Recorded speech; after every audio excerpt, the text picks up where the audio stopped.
Hola, ¿qué tal amigos? ¿Cómo están? Muy buenas noches. Yo soy Esdras Chabot y esto es Dinero y Poder.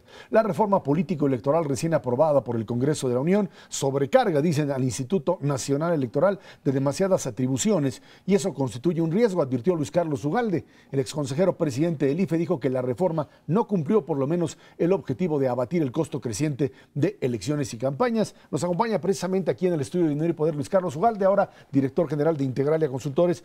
Luis Carlos, gracias por estar aquí con nosotros. Mauricio González, Macario Esquetino, muchas gracias.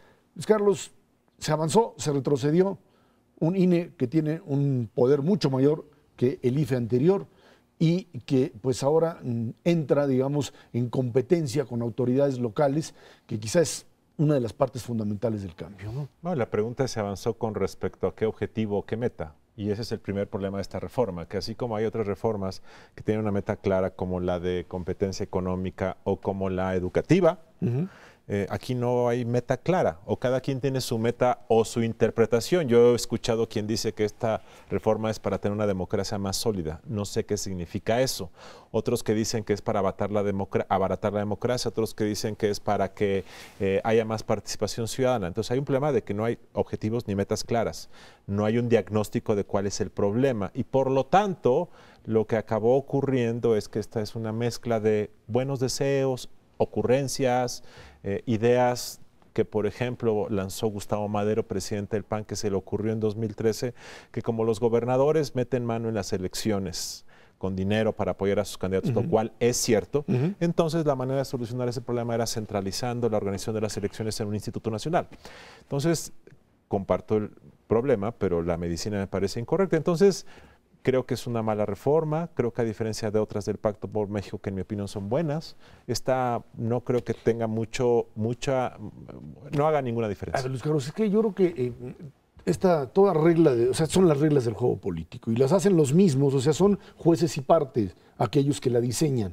O sea, a diferencia de lo económico, en donde puede haber presiones de distintos lados, pero finalmente es un poder político tratando de ponerles freno a poderes monopólicos o al tema del sindicato de la educación, etcétera. En este caso son los mismos legisladores poniéndose reglas de cómo van a competir después. Y parecería ser que en ese sentido lo que intentaron es quitarle, entre otras cosas, el poder directamente a los gobernadores para de alguna manera establecer directamente lo que serían procesos electorales locales bajo el control federal. Bueno, esa es la creencia, ese suspiro, pero es ingenuo porque no es cierto. El otro día platicaba con un exgobernador y le decía: ¿cómo ves la reforma? Y me decía: pues es irrelevante, porque lo que importa en una elección es el dinero sin control. Y el dinero sin control se asigna porque un contratista te da dinero en una bolsa de pan a la 1 de la mañana, o porque el gobernador o el presidente municipal puede desviar recursos públicos o puede usar la bolsa de los diezmos, que es corrupción de contratos públicos, y te lo da. Y no te lo da con una tarjeta American Express, te lo da en efectivo a través de triangulaciones. Que el INE organice las elecciones locales no va a cambiar en nada esa realidad. Ese es el tema de fondo. Entonces, ¿cómo le entrarías? Porque se dice, se anulan elecciones porque haya adquisición ilegal de tiempos. No va a cambiar la realidad eso tampoco. Las amenazas no cambian la realidad. México desde el siglo XIX, y Macario ha escrito de ese tema muy bien, tiene esta ilusión normativa de que si haces una buena constitución la realidad va a cambiar. Eso no es cierto. Eso depende más de una cultura de la legalidad y de la existencia de un Estado de Derecho que en México es muy frágil. Entonces, pensar que como haces ingeniería legal, constitucional, y pones más amenazas, los políticos se van a comportar bien, es ingenuo y es irresponsable. Así es que tú me preguntas, entonces, ¿cómo se soluciona? Bueno, a través del sistema hacendario, a través de las leyes de adquisiciones y obra pública, a través de la industria, de cómo se asigna dinero para medios de comunicación. Ahí hay más respuesta a los problemas electorales que con tarjetas rojas que pueda sacar el nuevo INE para multar a los partidos. Yo coincido contigo, no tiene mucha utilidad la reforma política, salvo una. Hay una cosa que sí era muy importante, y es que sin esa no salían las otras. Porque es una reforma que nadie necesitaba, solo la querían los partidos, todas las demás sí resuelven algo y creo que fueron muy importantes por eso. Pero tú escribes en este mes en Nexos un artículo muy interesante acerca de este fenómeno, de cómo al mismo tiempo estamos creando una gran cantidad de organismos autónomos para quitarle poder al Poder Ejecutivo. Y estamos ahora tratando de centralizar. El INE es un intento, pero también aparece, por ejemplo, en la ley de presupuesto, en donde regresamos el control de educación y salud al gobierno federal, aparece en la ley de educación. Es decir, hay estos dos fenómenos extraños. Uno, querer seguir siendo una república federal, pero centralizando decisiones, y querer seguir siendo una república e inventar organismos autónomos que la verdad no le responden a nadie, ¿no? ¿Esto es un buen camino o está peor todavía que la reforma electoral? Yo creo que en cualquier país del mundo se justifican 3 o 4 órganos autónomos en materia electoral, en materia de procuración de justicia, los ministerios públicos, en materia de derechos humanos quizá, y algo más. ¿El Banco Central? El Banco Central, por supuesto. En México pasamos de 3 a 12 en pocos años. Y no se justifican muchos de ellos. De hecho, es una abdicación. El Estado dice, bueno, yo no puedo con la evaluación educativa, creo un órgano autónomo. Yo no puedo con la transparencia, hago un órgano autónomo. Es una abdicación del poder y no resuelve problemas. En este caso, ¿por qué el PAN se equivoca en esta reforma? Porque lo que está diciendo el PAN es, en lugar de pugnar porque los gobernadores rindan cuentas, en lugar de evitar que gasten dinero discrecionalmente, invento este fantasma de un organismo nacional que va a resolver problemas que no va a resolver. Entonces, lo único que está haciendo es patear la pelota, pones una curita, en lugar de combatir el virus de la gripa, pones un tapabocas para no contagiar, pero no estás haciendo nada de fondo. Por eso creo que es una mala reforma, porque además nos distrae. Y dentro de un año, y ojalá me inviten, Ezra, a este programa, va a haber muchos conflictos postelectorales. El PAN se va a quejar otra vez de los gobernadores del PRI, que por supuesto van a meter mano, como también lo hacen los gobernadores del PAN y los del PRD. Van a canalizar recursos públicos porque hay una enorme liquidez en las haciendas locales, sin fiscalización. Y entonces le van a decir al PAN, oye PAN, pero tú pediste un organismo nacional electoral, te lo dimos y te sigues quejando. Entonces el más perjudicado va a ser el PAN, yo creo.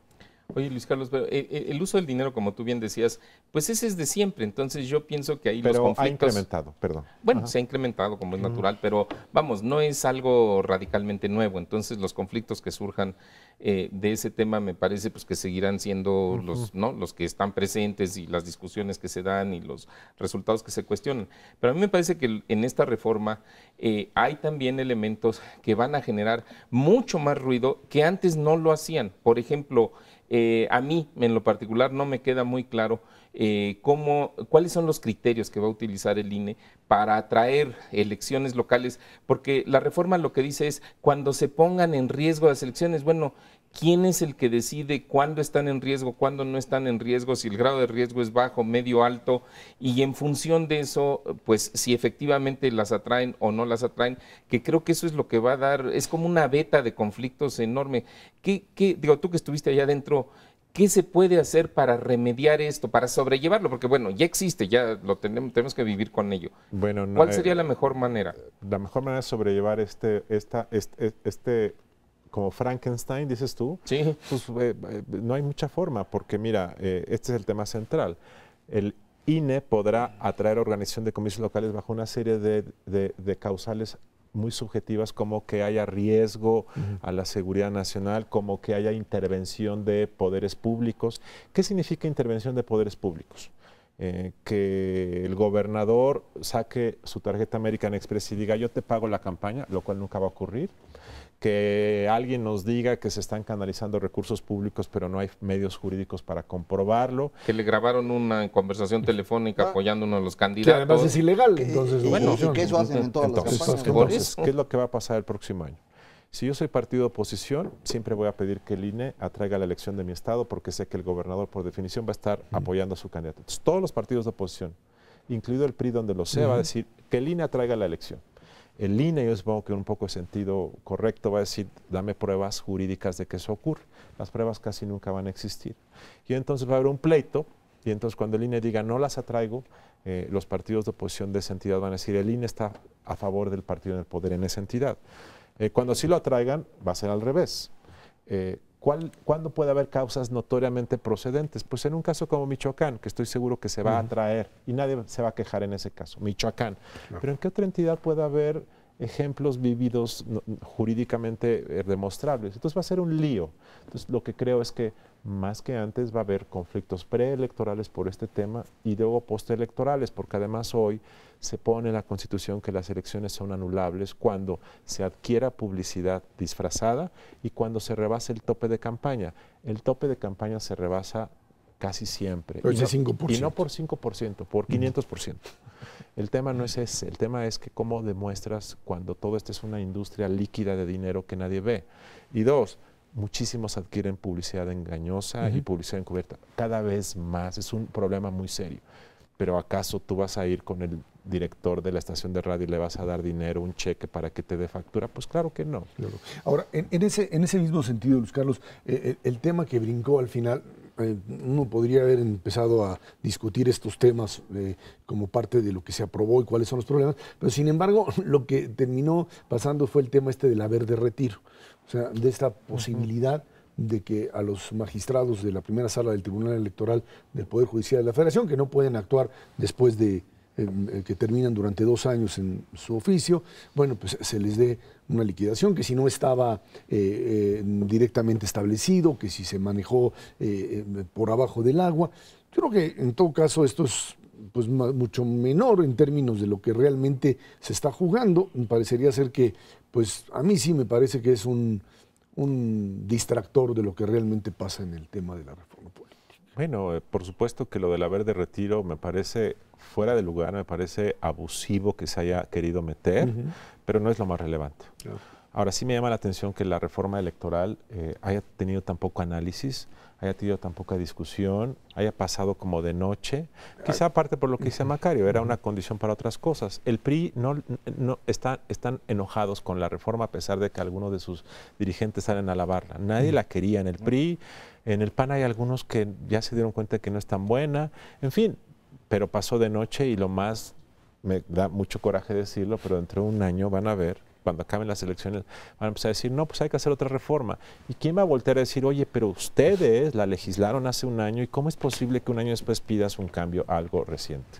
Al respecto, yo he pensado desde hace tiempo que deberíamos ir poniéndole como dientes al Senado para que haga su chamba en términos de control de los gobernadores, sí, porque esa es chamba del Senado, y no la usan. La alternativa, pues, no, ahí en el Senado está el que quiere ser gobernador, el que ya fue gobernador, el que quiso y no pudo. Entonces todos son enemigos del gobernador actual, por eso es el contrapeso natural de un gobernador. Si no vamos a hacer eso, para mí la otra alternativa es que nos olvidemos de esta fantasía del federalismo mexicano, que ha sido un fracaso en todas las ocasiones en donde ha funcionado, que son 2. Entonces, ¿por qué no nos movemos hacia allá mejor? Y dejamos estar inventando ocurrencias. ¿Es una república unitaria, dices? Una república central, como lo es la mayor parte de las repúblicas del mundo, Francia, España, Italia, Chile, Colombia. ¿Y por qué eso habría de funcionar? Yo creo que lo que está fallando no es el federalismo. Yo creo que lo que está fallando es que el sistema de pesos y contrapesos no está funcionando ni el Estado de Derecho. Si tú Pero centralizas... un gobernador no tiene un contrapeso. No lo tiene. La pregunta es... y tampoco hay Estado de Derecho que se aplique correctamente. A nivel federal ya hay pesos y contrapesos, pero no hay Estado de Derecho. Si centralizas el tema del Estado de Derecho frágil, no se va a solucionar por ese hecho. No, pero creo que ayuda, no creo que te moverías en una dirección un poco más útil, ¿no? Yo creo en el federalismo, sí, siempre y cuando los instrumentos de pesos y contrapesos funcionen en las localidades. Y yo creo que nadie ha prestado atención a eso. Yo creo que se podría hacer algunas cosas en materia hacendaria, en materia recaudatoria, en materia de tribunales de justicia, en materia legislativa, que pudiera cambiar los incentivos y revertir la tendencia. Pero eso sería ir en contra de la propia naturaleza del poder político, o sea, del propio partido político, que lo que no quiere es generar determinado tipo de cadenas que lo amarren.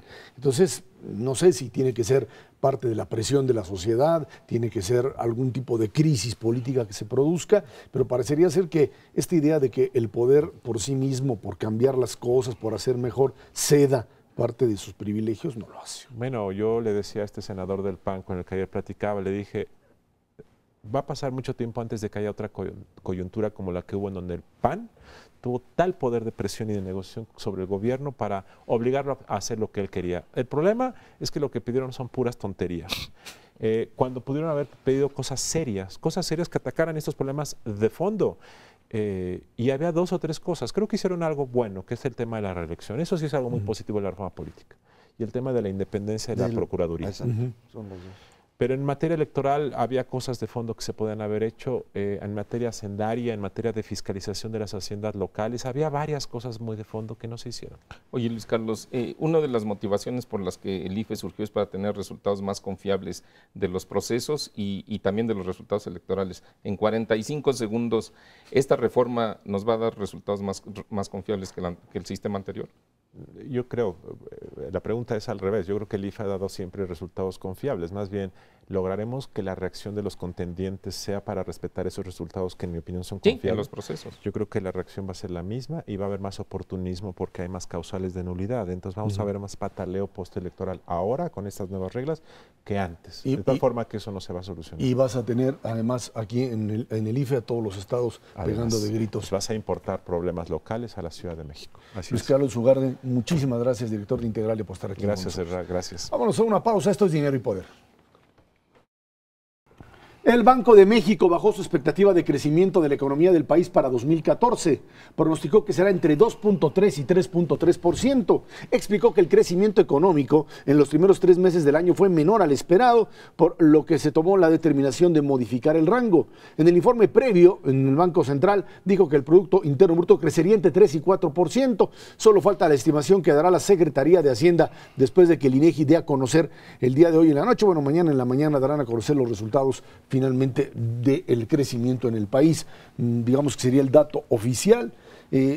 Preparando el terreno, dicen algunos, hasta dónde el primer trimestre fue tan malo que pues ni siquiera el propio gobierno se imaginaba una caída de ese nivel. No sé si se trata de un problema derivado de la propia, y también dicen, de la propia reforma fiscal, de pues el crecimiento en Estados Unidos, que no fue tan malo, o directamente de todavía esta expectativa de que México puede crecer más, pero una vez que sean aprobadas las leyes secundarias de las distintas reformas. Bueno, hay de todo. Ya habíamos platicado desde hace tiempo que había 3 fenómenos que habían promovido que se cayera el crecimiento de la economía durante 2013 y que siguieron afectando en 2014. Menor ritmo de crecimiento de exportaciones, que en los primeros 3 meses de este año fue prácticamente 0. El crecimiento, y es bien interesante porque exportamos un montón de autos, en autos estamos pero desatadísimos, pero dejamos de exportar petróleo, fundamentalmente, que son las 2 grandes cosas. Entonces el efecto total es que el crecimiento de exportaciones de enero a marzo es prácticamente 0. En el caso de petróleo, producto de la baja en la producción. De que no producimos ya y de que Estados Unidos ya no necesita. Tanto. Sí, la combinación de los dos, por eso andamos buscando a ver a quién le vendemos. Creo que ya incluso vinieron los europeos. Que Suiza. Pues que sí, no sé quién vaya a comprar, pero de aquí a que se ponen de acuerdo ya no va a haber. La otra razón por la cual dejamos de crecer es que el gobierno gastó menos durante 2013, pero ese sí ya se había resuelto, se supone que están gastando más. Y el tercero es el efecto de construcción, se hundió construcción. Hay un crecimiento muy notorio de construcción en este primer trimestre, porque en términos técnicos está estancada, pero comparado que venía cayendo el año pasado, parece que crece. Entonces ese es lo que estamos hoy.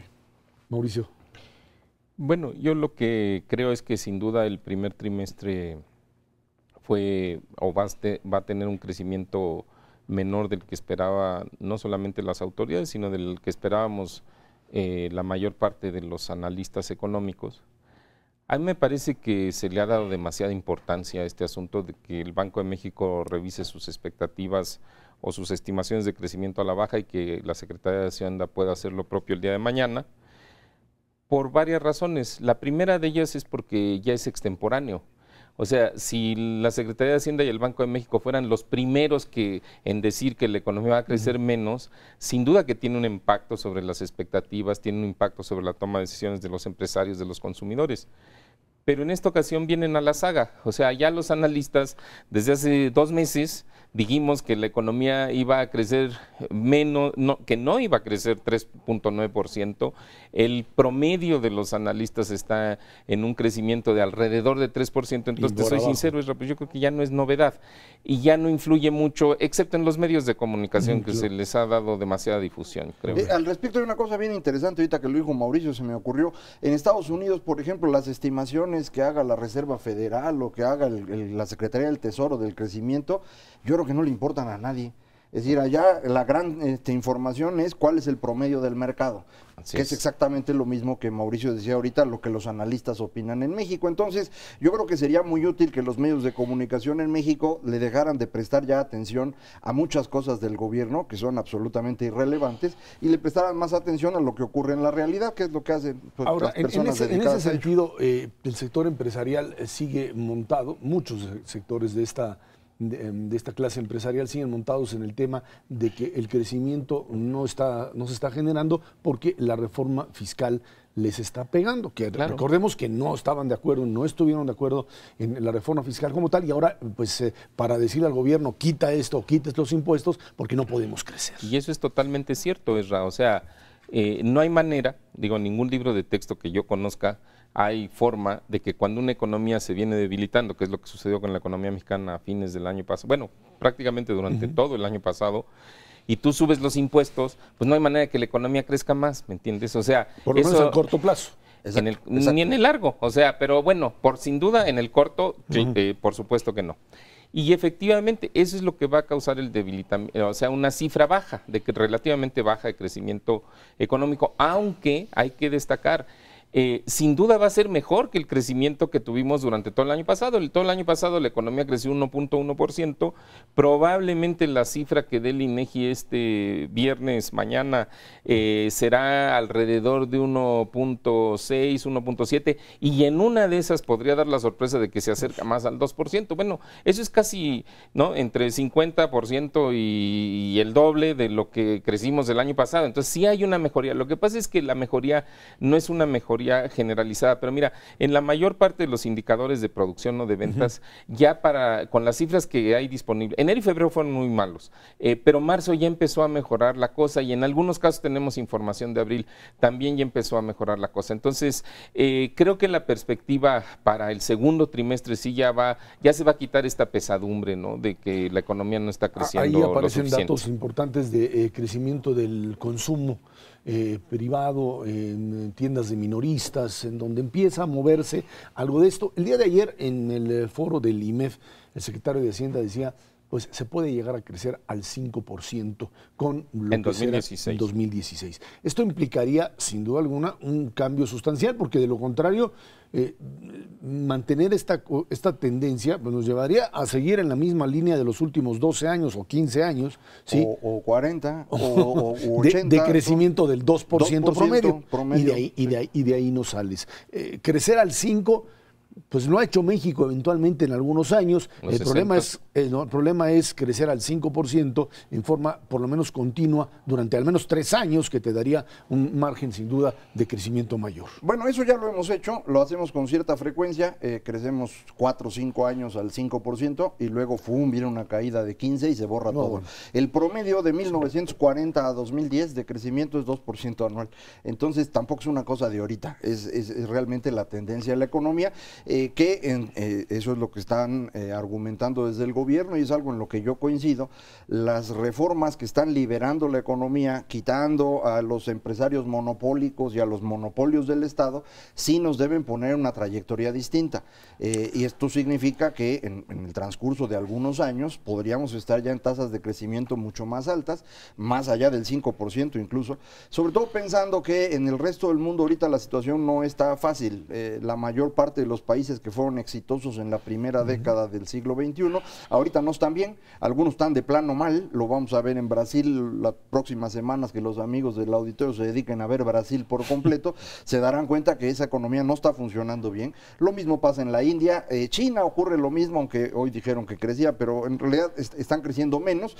¿Dónde invierte una persona que tiene recursos en los países desarrollados y quiere buscar un espacio nuevo de negocio? El único lugar es México, ni Turquía Turquía está ahorita como un buen lugar, en el sureste asiático, Vietnam está enfrentado con China, Tailandia acaba de ver golpe de Estado, vénganse para acá, no hay dónde Bueno, más. ese es tu mensaje, pero lo cierto es que hay también más confianza en las propias economías industrializadas, invertir directamente en Europa, que está comenzando a crecer, o en este otro, o en el caso de los Estados Unidos. Pero hay más optimismo, Israel. Nosotros hemos platicado con muchos inversionistas potenciales del exterior, tanto financieros como, digamos, los que quisieran entrarle para producir, a lo que sea.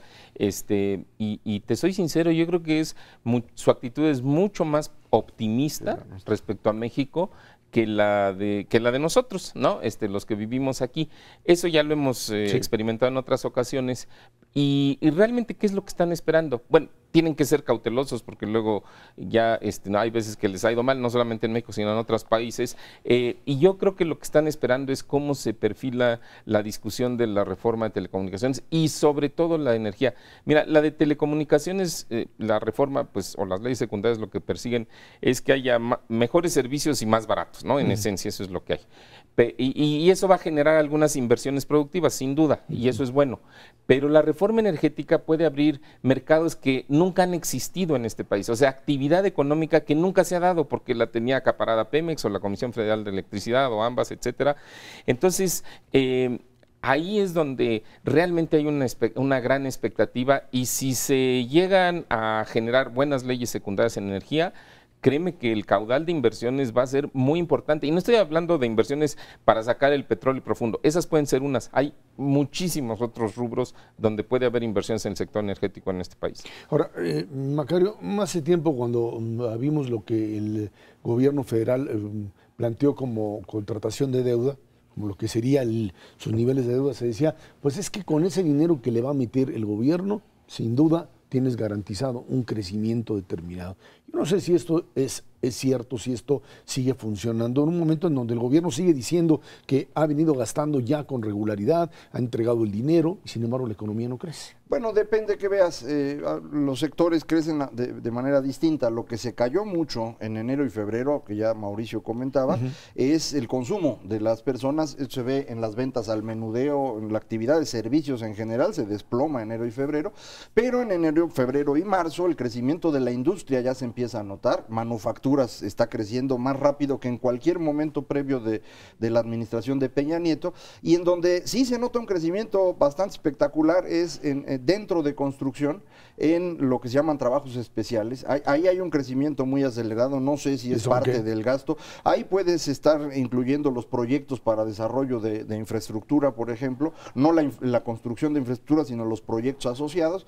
Entonces puede ser que esto ya sea una muestra de que se está empezando a mover construcción. Eso lo vamos a confirmar los próximos meses. Y bueno, sin duda, si tú ves las cifras de incremento de gasto público, tanto corriente como de capital para el primer trimestre del año, estás hablando de un aumento de más de 15% en términos reales. La pura inversión productiva, que es inversión física, no es inversión financiera, pues es un incremento de 45%. O sea, son números que no habíamos visto hace muchísimos años.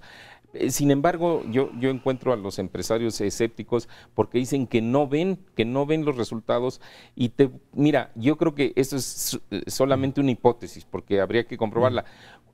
Puede ser que algunos gastos se estén registrando como gastos, pero que no se estén emitiendo los cheques, digamos, ¿no? Para pagar los pedidos. Devengado y no pagado. Bueno, no debería de ser así, porque la contabilidad gubernamental está en el flujo efectivo. Bueno, vámonos a una pausa y de regreso platicamos con usted. El Partido Acción Nacional finalmente tiene nuevo dirigente, que es el mismo que tenía antes. Así es, esto es Dinero y Poder. El domingo, Gustavo Madero fue reelecto como presidente nacional del PAN. Pese a la gran oposición interna encabezada por Ernesto Cordero, logró ganar la elección por casi 13 puntos porcentuales. Ahora, el trabajo de Madero debe centrarse en la unión de los panistas y enfrentar la dura prueba de 2015 que podría sepultar o relanzar Acción Nacional de cara a la elección presidencial de 2018. Bueno, pues algunos dicen que era la crónica de un triunfo anunciado. No había ningún precedente en términos de una elección el que teníamos era el de la elección de Josefina Vázquez Mota, también frente a Madero, pero con un padrón de millones.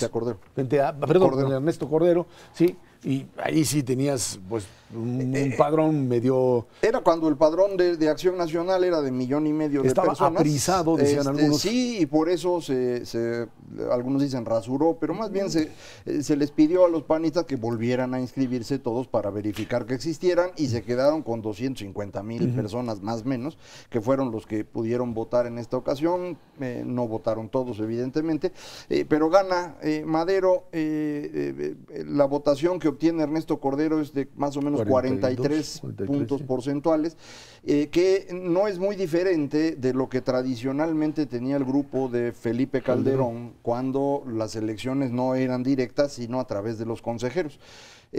Normalmente este grupo, que tiene una trayectoria de toda la vida en Acción Nacional, controlaba 1/3 del consejo.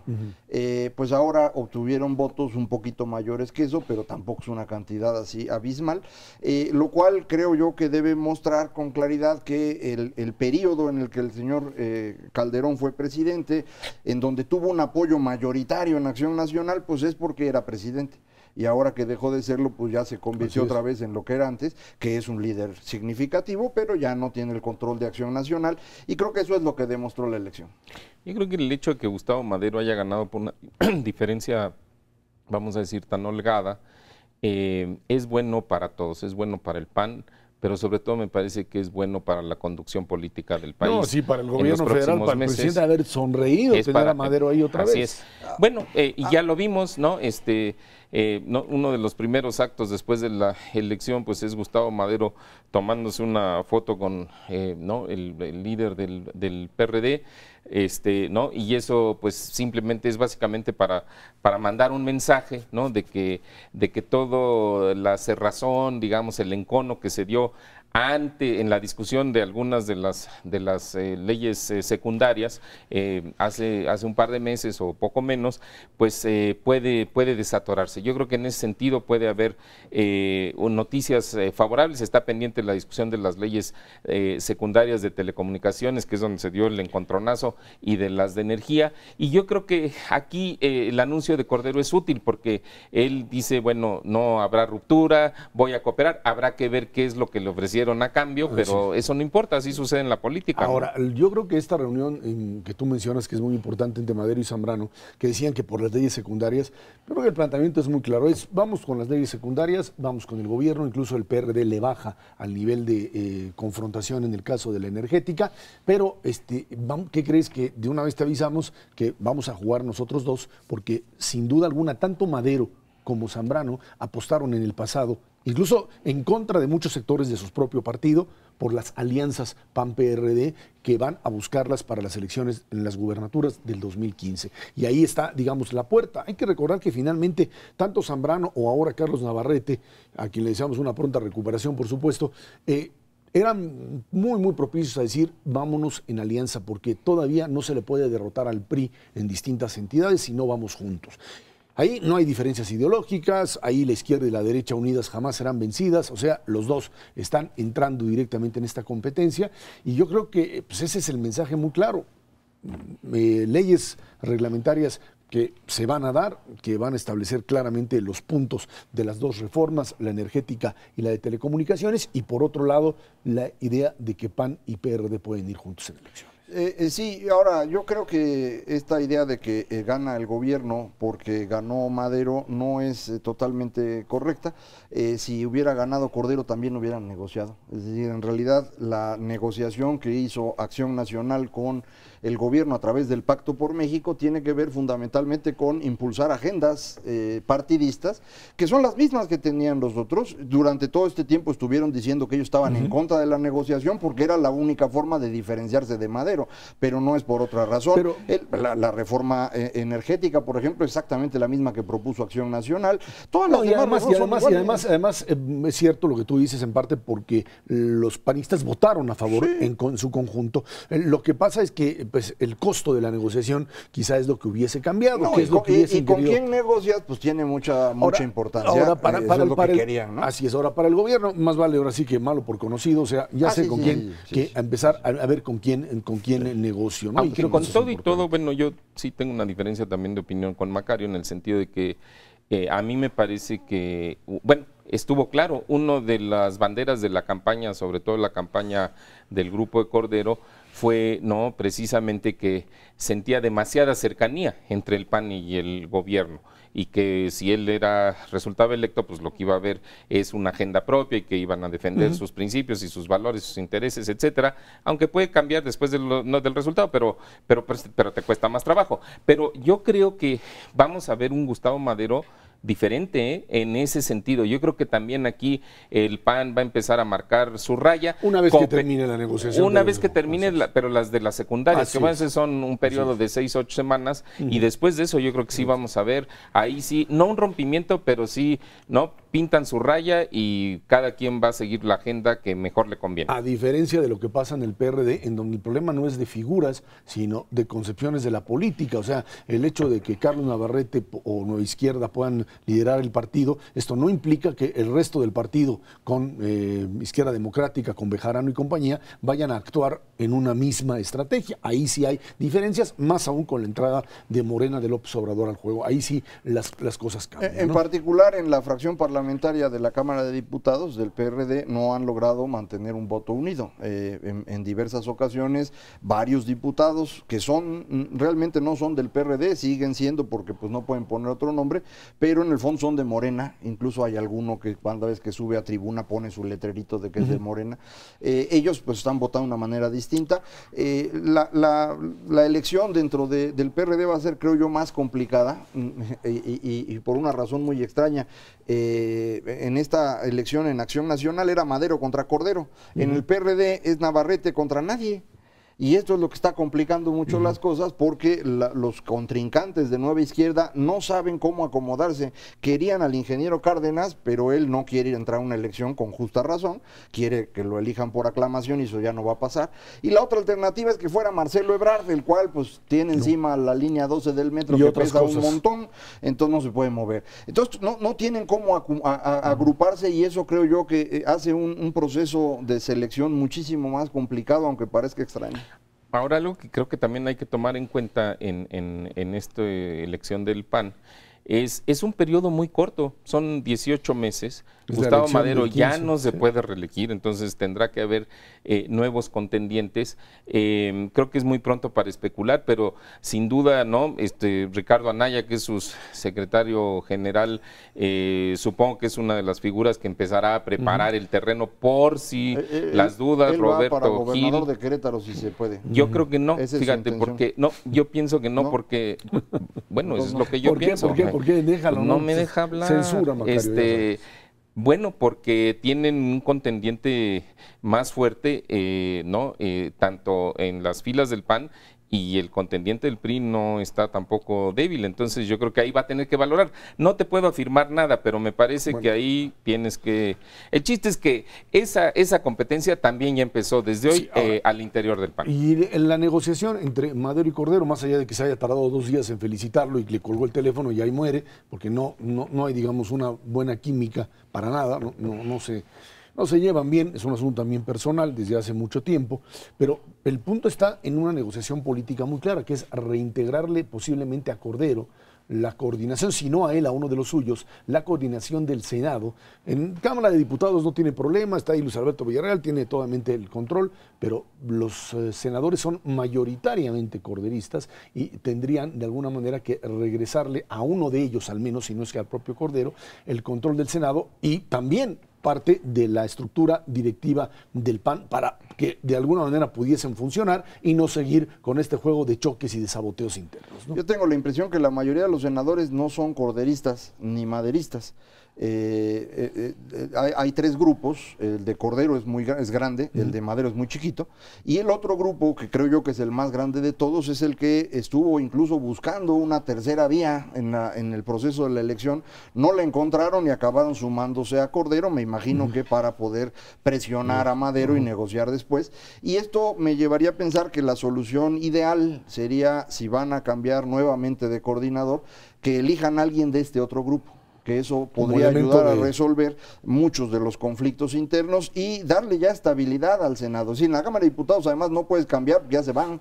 En Senado tienes 4 años más, sí convendría poner a alguien con más práctica que el señor Y actual. bueno, también el hecho de que una vez que pase la elección de 2015 hay que empezar ya a pensar en la elección presidencial y en donde, bueno, ahí dicen incluso el tipo Ricardo Anaya, hoy alguien decía Gustavo Madero, en una de esas pues se la cree y puede comenzar. Pues yo creo que iría más, ahí. ya, sí, pero yo creo que va más por la apuesta de los gobernadores, primero en donde estaría el de Puebla, Rafael Moreno Valle como la figura, que aunque termine antes, pues ahí estaría perfilándose. Que ahí curiosamente es la fórmula, ¿no?, de la asociación PRI, PAN-PRD, ¿no? Entonces es exactamente de un expriista. Así es como funciona. Bueno, vámonos a una pausa y de regreso platicamos con ustedes apoyo a proyectos energéticos. Ya se están preparando para esto que platicábamos hace un rato, las inversiones en este sector, que de alguna manera se espera sea lo que detone el crecimiento de la economía mexicana. Esto es Dinero y Poder. La Secretaría de Hacienda anunció el programa Impulso Energético Nafinsa HSBC para apoyar a empresas mexicanas de toda la cadena productiva del sector energético. Con un monto de 26 mil millones de pesos, Nafinsa aportará más de 6 mil millones de garantías. El objetivo es apoyar a pequeñas y medianas empresas para que se capitalicen y sean exitosas en estos espacios que supuestamente se abrirán. Estamos hablando, todavía no terminan con la ley reglamentaria, pero les apura que el tema de la posibilidad de entrada de estas empresas se haga ya. Es cierto, estamos bastante retardados en lo que podríamos llamar el proceso de instrumentación de esta reforma constitucional y pues hay que ganar tiempo. Ahí está este tipo de proyectos. Hace un rato Mauricio comentaba que la reforma energética no es importante únicamente por si van a sacar más petróleo o gas, sino porque va a abrir espacios de oportunidad para muchísimas actividades que no hacemos en México. Esto es, yo creo que de la mayor importancia, no lo hemos sabido medir. Por ejemplo, en Texas, que produce mucho petróleo, más petróleo que México, hay desde hace prácticamente un siglo toda una industria de empresas que se dedican a servicios asociados a la extracción de petróleo, a la refinación, al transporte, etcétera. Y eso nunca se desarrolló en México, porque en México el único comprador era Pemex y ellos decidían a quién comprarle y le compraban a sus cuates. A cambio de una lana, ¿no? Esto es clarísimo. Y esto pues destruyó una industria nacional que pudo haber existido. La reforma va a abrir este espacio nuevamente y hay oportunidades muy grandes para personas que hoy ni siquiera tienen empresas porque no tenían sentido.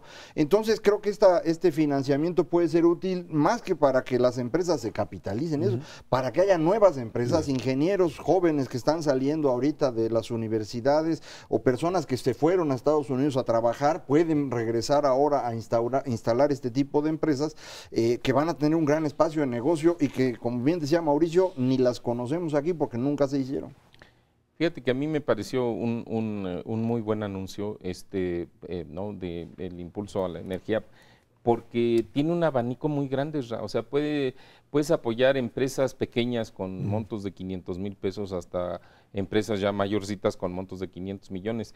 Ahora, 26 mil millones pues de pesos son muchísimos pesos, pero si nosotros vemos las cifras que el gobierno publicó, por ejemplo, en el Programa Nacional de Infraestructura hace unas pocas semanas, nos damos cuenta de que las intenciones del gobierno son, ya tienen identificados, más bien, que yo creo que sería más importante plantearlo así, proyectos en el ramo de energía del orden de 3.8 billones de pesos, o sea, 3.8 millones de pesos, o sea, 26 mil millones, no es nada en ese palidece frente a esa enorme cifra, que además es como un 90% mayor a los proyectos de energía que se instrumentaron en la administración pasada del expresidente Calderón. Entonces, yo creo que eso nos da una idea de la magnitud de lo que se podría generar con la reforma energética, de la inversión adicional que estarías trayendo al país. Estás hablando nada más en el ramo de energía, pues de casi un punto del PIB adicional a lo que hemos tenido históricamente. Un punto del PIB son cerca de 170 mil millones de pesos cada año de inversiones que sirven para producir, no son inversiones financieras, son inversiones productivas. Entonces, yo creo que francamente la perspectiva es buena y de ahí la importancia de que las leyes secundarias pues realmente apoyen y permitan y sean lo suficientemente específicas para dar certidumbre jurídica y para que los inversionistas pues se animen a arriesgarse, porque eso es lo que hace un inversionista.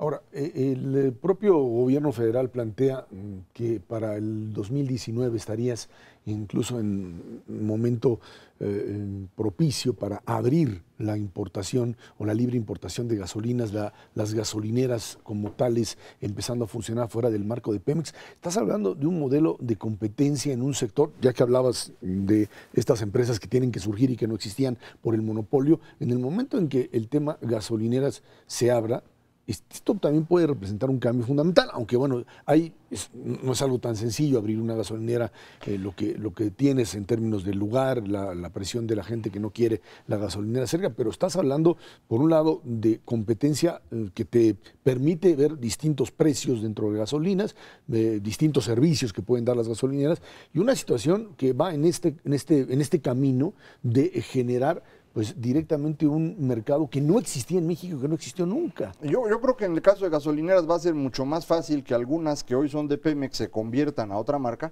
a que tengas nuevas. Eso es muy complicado. Pero con eso es suficiente para que haya competencia. Pero otra vez hay una cantidad inmensa de oportunidades de negocio alrededor de esto, una gran cantidad de cosas que se hacen para extraer petróleo. Las empresas petroleras no lo hacen, lo subcontratan.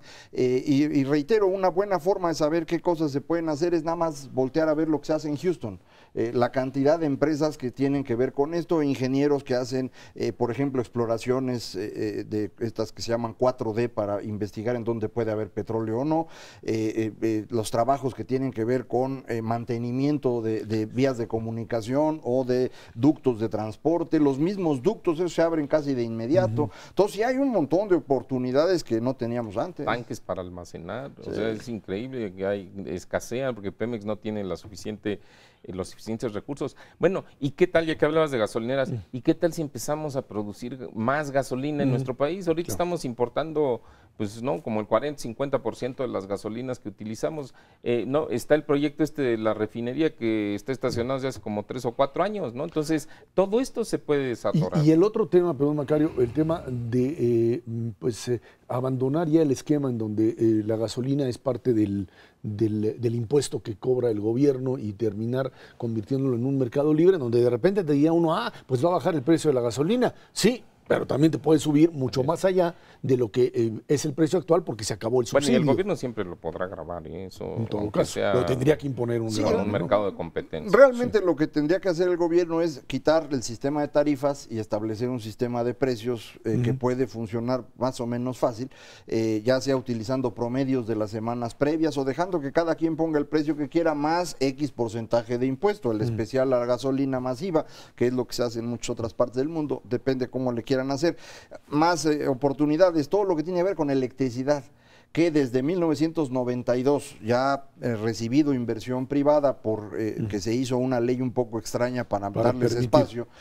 Ahora va a ser mucho más fácil meterse en este negocio. Entonces ahí hay también un gran espacio. Todos los señores del ESME que se quedaron sin chamba y que no sabían qué hacer, hombre, hay negocio y ellos tienen harta lana capitalizada, ¿no? No creo que sea para eso, pero... Ahora, yo creo que hay un punto importante que es, bueno, está la discusión de las leyes secundarias, que ese es fundamental.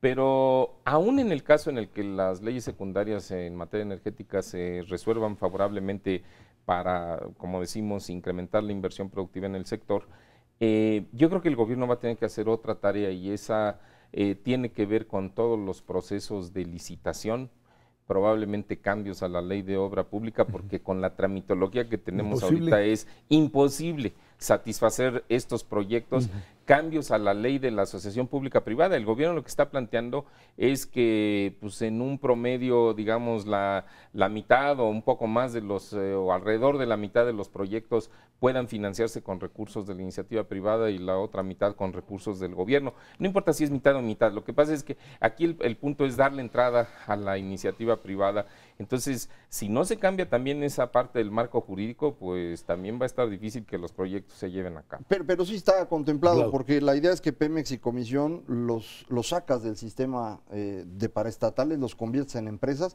De hecho, al extremo no solo de que permites contratación o sea, sin ley de obra pública y estas cosas, sino que además los salarios y sueldos en Pemex y Comisión Federal ya no van a estar regidos por los criterios del gobierno, sino que van a ser Como empresa. Como empresa. propios de la industria, Empresa, sí. lo cual significa que para los que trabajan en Pemex pues va a ser pues muy buena opción, ¿no? Ahora, en ese mismo sentido, uno pensaría que finalmente esta idea de apertura es, por supuesto, muy buena, pero tendríamos que ver cómo se manejan los controles sobre lo que ahí sucede. O sea, tienes experiencias de ciertas petroleras, Enron, con lo que tú quieras, que hicieron mal el trabajo, que tronaron como tal, y que, dada la experiencia que se tiene en nuestro país, también en cómo empresas estatales se vuelven privadas y luego desaparecen, que es la bandera mucho de la izquierda diciendo la van a hundir, pues habría que tener o ponerle énfasis en esta situación de control, a algo que es finalmente una empresa pública. Sí, bueno, no solo la empresa pública, también las privadas que puedan participar hay que controlarlas porque también pueden tronar. Estamos viendo el caso de la sonografía, que no de un problema de fraude, pero se está afectando, ¿no?, a una buena cantidad de trabajadores en Ciudad del Carmen, en otras partes del país, no puedes porque pues, si permitirlo, porque suspende es un- actividades claro. o las reduce, pues entonces la gente sale lastimada. Entonces, sin duda, yo creo que ahí va a haber que ser muy cuidadoso con el esquema de monitoreo, con el sistema de control, con las auditorías, con la manera de rendir cuentas. Eso tendrá que ser, porque si no la cosa puede funcionar mal. Macario. Yo creo que aquí es importante tomar en cuenta todo el tramado que se está haciendo institucional, porque no nada más son estas cosas, sino las que tienen que ver con seguridad industrial, por ejemplo. El caso de Oceanográfica no solo daña a sus trabajadores, sino que pone en riesgo operaciones de Pemex que estaban haciendo ellos y que ahora, ¿qué les pasa? Entonces, por eso todo el tramado vale la pena. Mauricio González, Macario Esquetino, gracias a usted que nos ve y nos escucha los jueves aquí a las 10 de la noche en Canal 11 Dinero y Poder. Estamos en la radio Noticias MBS en el 102.5 del FM de lunes a viernes de 5 a 7 de la tarde. Por esa parte, muchas gracias y muy buenas noches.